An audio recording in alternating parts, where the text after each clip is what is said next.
Hello नमस्कार साथियों, स्वागत है आप सभी का आपके अपने YouTube चैनल पर। आप सभी के लिए रोज की तरह आज भी लेकर आए हैं करंट अफेयर्स बेहतरीन प्रश्नों के साथ। तो आज की श्रृंखला शुरू करते हैं 17 नवंबर 2022।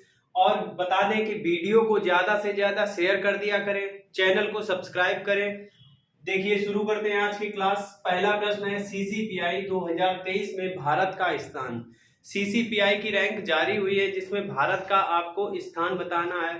तो CCPI का पहले मतलब समझते हैं।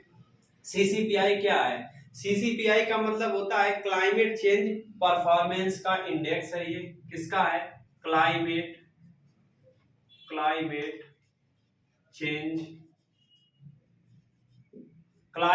चेंज परफॉर्मेंस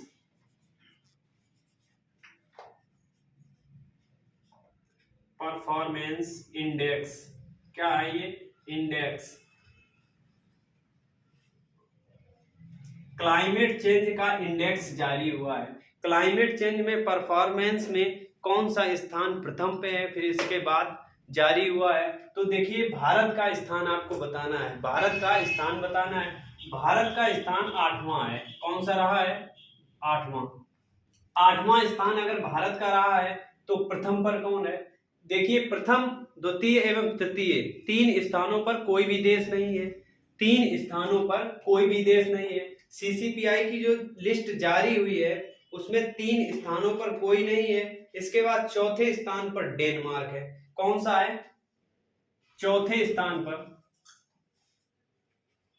4वें स्थान पर डेनमार्क है। कौन सा? डेनमार्क। प्रथम तीन स्थान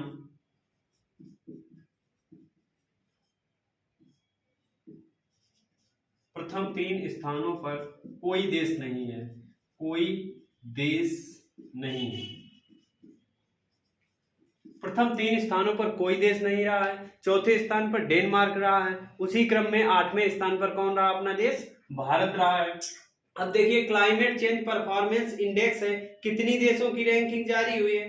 कितनी देशों की? 63 देशों की। कितनी? 63 देशों की। 63 देशों की लिस्ट जारी हुई है जिसमें भारत का स्थान 8वां है। और क्लाइमेट चेंज का मतलब क्या होता है? जलवायु परिवर्तन सूचकांक। क्या होता है? जलवायु परिवर्तन सूचकांक जारी हुए। अब देखिए global hunger index, gender gap index, शांति और खुशहाली, ये सूचकांक आपको बताना है। विभिन्न सूचकांक दिए तो ग्लोबल हंगर इंडेक्स में भारत का कौन सा स्थान है? ग्लोबल हंगर इंडेक्स कौन सा स्थान रहा? 107वां भारत का स्थान रहा है।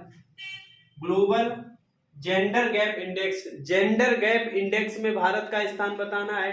तो जेंडर गैप इंडेक्स में कौन सा स्थान रहा है?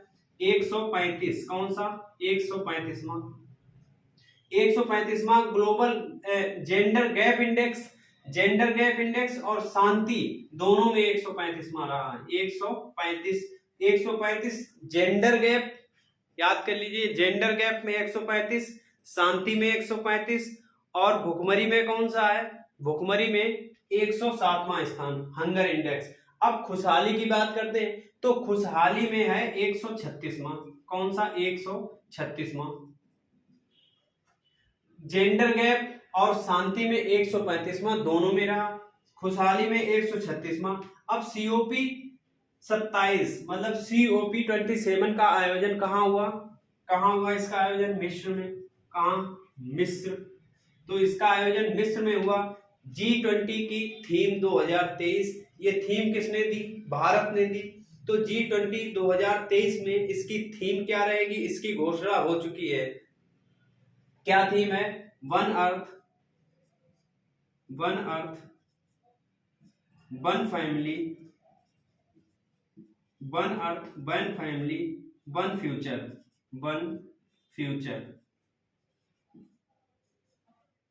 One family, one earth, one family, one future इसकी थीम रही है। और लॉन्च किसने की थी? मोदी जी ने। किसने लॉन्च की थी? मोदी जी ने। अब ये थीम जो है ये ली कहां से गई है? वसुधैव कुटुंबकम से। कहां से? वसुधैव कुटुंबकम पर आधारित है, वसुधैव कुटुंबकम पर आधारित है। इसकी G20 2023 की थीम 2023। अगली साल अध्यक्षता कौन करेगा? अपना देश भारत। अध्यक्षता ली किससे है? इंडोनेशिया से। 1 दिसंबर को अध्यक्षता मिल जाएगी। दूसरा प्रश्न देखिए, दूसरा क्या है? ऑर्डर ऑफ मेरिट सम्मान से सम्मानित। ऑर्डर ऑफ मेरिट सम्मान से किसे सम्मानित किया गया? तो ये भारतीय मूल के हैं। कहाँ के? भारतीय मूल। अब भारतीय मूल के हैं तो भारत में कहां से? तमिलनाडु से। भारत में कहां से है? तमिलनाडु से। नाम क्या है? बैंकी रामकृष्णन। रामकृष्णन। तो नाम है बैंकी रामकृष्णन। है कहां के? तमिलनाडु के। कहां के हैं? तमिलनाडु के हैं। अब देखिए, ऑर्डर ऑफ मेरिट सम्मान दिया गया। ये सम्मान कहां का है? तो ऑर्डर ऑफ मेरिट सम्मान से सम्मानित हुए बैंकी रामकृष्णन हैं कहां के? तमिलनाडु के। नोबेल पुरस्कार भी विजेता रहे हैं ये। नोबेल पुरस्कार के विजेता रहे। किसके? लिख लीजिएगा, नोबेल पुरस्कार विजेता। नोबेल पुरस्कार के ये विजेता रहे हैं। और इन्हें कौन सा सम्मान मिला है? Order of merit. अब ऑर्डर ऑफ मेरिट सम्मान की बात करते हैं। ये सम्मान है कहां का? तो ये यूके का सम्मान है। कहां का है? यूके का, यूनाइटेड किंगडम। यूके का सम्मान है। कहां का है? यूके का। यूके का सम्मान order of merit. Order of merit किसे मिला है? बैंकी रामकृष्णन को। अब देता कौन है? तो वहां का जो किंग होता है, वहां का किंग, यूके का किंग वर्तमान में कौन है? Charles third. कौन है? यूके के किंग चार्ल्स थर्ड द्वारा। किसके द्वारा दिया जाता है? किंग द्वारा दिया जाता है, महाराजा द्वारा दिया जाता है कौन सा वर्तमान में? तो किंग चार्ल्स थर्ड। क्या नाम है? चार्ल्स थर्ड वहां के महाराजा हैं। कहां के? यूके के। यूके का सम्मान है ऑर्डर ऑफ मेरिट। इससे सम्मानित किया गया। अब देखिए, अन्य प्रश्नों की बात करते हैं। दादा साहब फाल्के, दादा साहब पुरस्कार 2022 में किसे दिया गया? दादा साहब फाल्के 2022 किसे दिया गया? नाम याद होना चाहिए आपको, आशा पारेख। क्या नाम है? आशा पारेख। आशा पारेख को दिया गया 2022। अब 2022 का दिया गया, तो 2022 में जो दिया गया है ये कौन सा था? कौन सा था ये भी याद रखना है। 52वां। कौन सा है? 52वां दादा साहब फाल्के पुरस्कार 2022 किसे दिया गया? आशा पारेख। आगे देखिए, 53वां अंतरराष्ट्रीय फिल्म महोत्सव का आयोजन कहाँ होगा? 53वां फिल्म महोत्सव का आयोजन कहाँ होगा? अंतरराष्ट्रीय फिल्म महोत्सव 53वां, ये कब होगा? 2022। कहाँ? गोवा। कहाँ इसका आयोजन? गोवा में। 53वां अंतरराष्ट्रीय फिल्म महोत्सव का आयोजन गोवा। इसके बाद सत्यजीत रे लाइफ टाइम अचीवमेंट अवार्ड दिया गया। सत्यजीत रे लाइफ टाइम अचीवमेंट अवार्ड। अब ये 2022 में किसे दिया गया? किसे दिया गया? कार्लोस को। किसे? कार्लोस। किसे दिया गया? कार्लोस सोस। कार्लोस सोस को दिया गया। सत्यजीत रे, नाम याद रखिएगा, सत्यजीत रे life time achievement award. Satyajit रे लाइफ टाइम अचीवमेंट अवार्ड। सोरा नाम है इनका। अचीवमेंट अवार्ड किन्हें दिया गया? कार्लोस। याद रखना, क्या? कार्लोस सोरा। इसके बाद इन आवर लाइफ टाइम अभियान। इन आवर लाइफ टाइम अभियान ये कहां शुरू हुआ? COP 27 में शुरू किया गया। कहां? COP 27 में शुरू किया गया। COP 27 का आयोजन कहां हो रहा था? मिस्र। COP 27 में इन आवर लाइफ टाइम अभियान लॉन्च किया गया। किसके द्वारा लॉन्च किया गया? भारत के द्वारा। इसका आयोजन कहां हो रहा था? मिस्र में। कहां हो रहा था? मिस्र में। तीसरा प्रश्न देखिए, विश्व में इस्पात का दूसरा सबसे बड़ा उत्पादक देश बताना है। विश्व में इस्पात, इस्पात का मतलब समझते होंगे। इस्पात क्या होता है? इस्पात क्या है? देखिए, इस्पात, इस्पात मतलब होता है स्टील। इसे हिंदी में क्या कहते हैं? स्टील, इंग्लिश में स्टील, हिंदी में इस्पात। स्टील, तो स्टील का दूसरा सबसे बड़ा उत्पादक बताना है। पहला कौन सा है? चाइना। पहला कौन सा है? चाइना। दूसरा अपना देश भारत बन गया है। दूसरा अपना देश भारत बन गया है। कौन सा देश है? भारत। और पहला अगर पूछा जाए, पहला देश, तो प्रथम स्थान पर किसका है? चीन। प्रथम पर कौन है? चीन। स्टील, इस्पात का सबसे बड़ा उत्पादक चाइना। इस्पात का सबसे बड़ा उत्पादक चाइना, दूसरे नंबर पर भारत। अब देखिए इस्पात, इसका निर्माण किससे किया जाता है? निर्माण किससे किया जाता है? तो इसका निर्माण लोहे और कोयला से होता है। किससे? लोहा और कोयला से। अब देखिए विभिन्न कारखाने इस्पात के बताने हैं। भारत में विभिन्न कारखाने, अब याद करने की ट्रिक, किसकी सहायता से बनाए गए ये भी हम बताएंगे। मात्र 2 मिनट में याद हो जाएंगे। देखिए पहला बिछारू, बोजारू, राउज और दुपई। बिछारू, बोजारू, राउज और दुपई याद करेंगे। देखिए बिछारू मतलब भिलाई छत्तीसगढ़। बिछारू का मतलब भिलाई छत्तीसगढ़। किसकी सहायता से बना है? रूस। किसकी सहायता से? रूस। दूसरा है बोझारू, मतलब बोकारो। बोकारो अगर पूछा जाए कहां पर है? बोकारो, तो ये झारखंड में है। कहां पर है? झारखंड। ये भी किसकी सहायता से?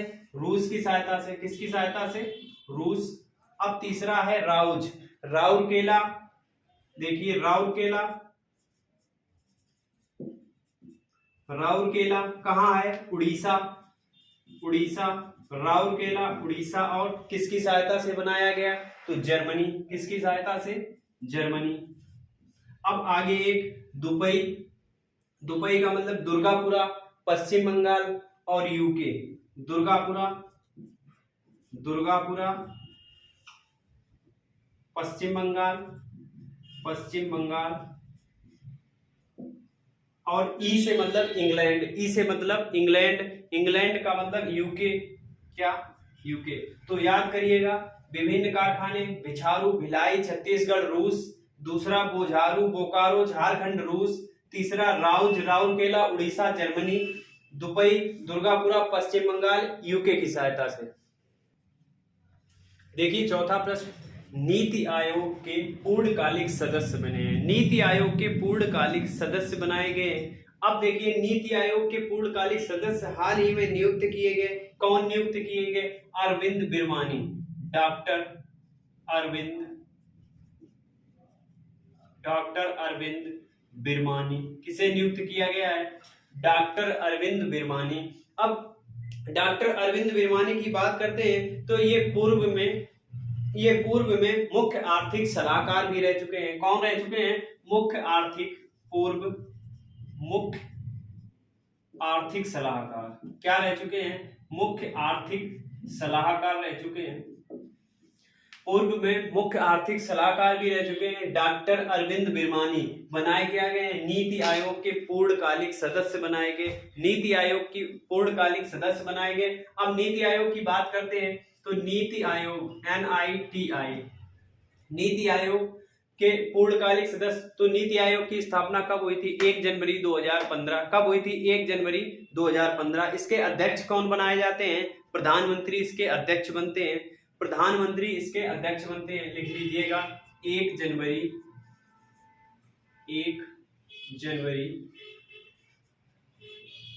2015 को स्थापना। अब प्रधानमंत्री तो सबको याद रहेगा कि प्रधानमंत्री इसके अध्यक्ष बनते हैं। अब उपाध्यक्ष की अगर बात आती है तो उपाध्यक्ष और CEO भी पूछे जाते हैं। उपाध्यक्ष वर्तमान में कौन है? उपाध्यक्ष है सुमन बेरी उपाध्यक्ष है। अगर CEO की बात करते हैं तो CEO इसके अय्यर जी हैं। कौन है? नीति आयोग के वर्तमान में CEO की बात करते हैं, यहां लिख लीजिएगा CEO परमेश्वर अय्यर। CEO कौन है? परमेश्वर अय्यर, किसके? नीति आयोग के। 1 जनवरी 2015 को इसकी स्थापना हुई थी। और उपाध्यक्ष सुमन बेरी हैं। अध्यक्ष कौन? प्रधानमंत्री बनाए जाते हैं। देखिए अन्य प्रश्नों की बात करते हैं। प्रसार भारती के नए कार्यकारी अधिकारी बनाए गए हैं। प्रसार भारती के नए कार्यकारी अधिकारी कौन बनाए गए? अभी हाल ही में हम पढ़ा चुके हैं। कौन बनाए गए?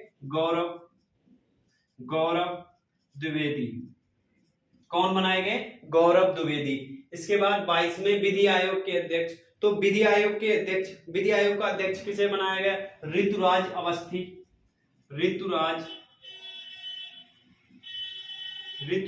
अवस्थी किसे बनाया गया? ऋतुराज अवस्थी को 22वें विधि आयोग का अध्यक्ष बनाया गया। इसके बाद महिला आयोग की वर्तमान अध्यक्ष कौन है? महिला आयोग की वर्तमान अध्यक्ष रेखा शर्मा। यही रेखा शर्मा पहले अध्यक्ष थी, फिर इनका कार्यकाल बढ़ा दिया गया तो इनको पुनः नियुक्त किया गया। कौन है?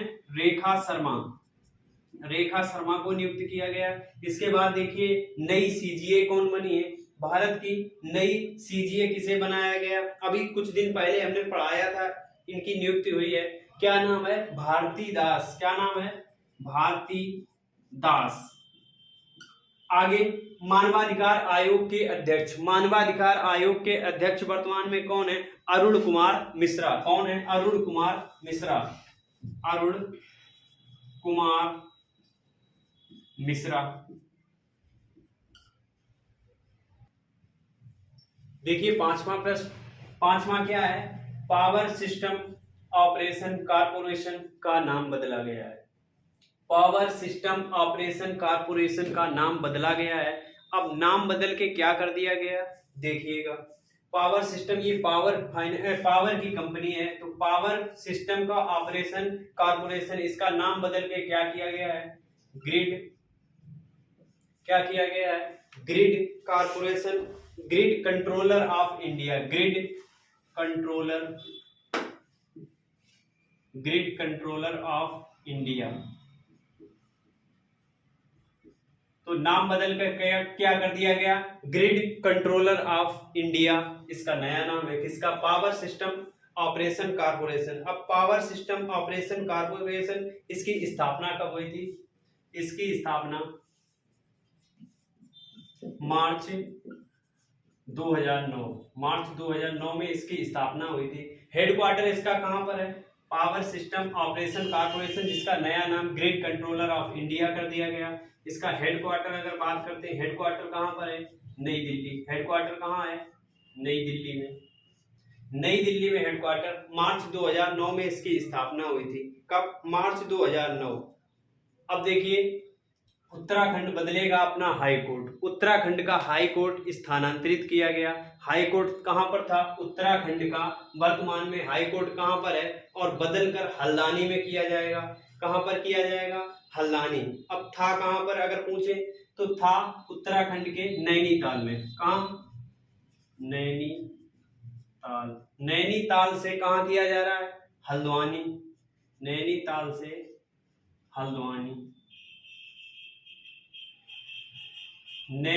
से हल्द्वानी में स्थानांतरित किया जाएगा।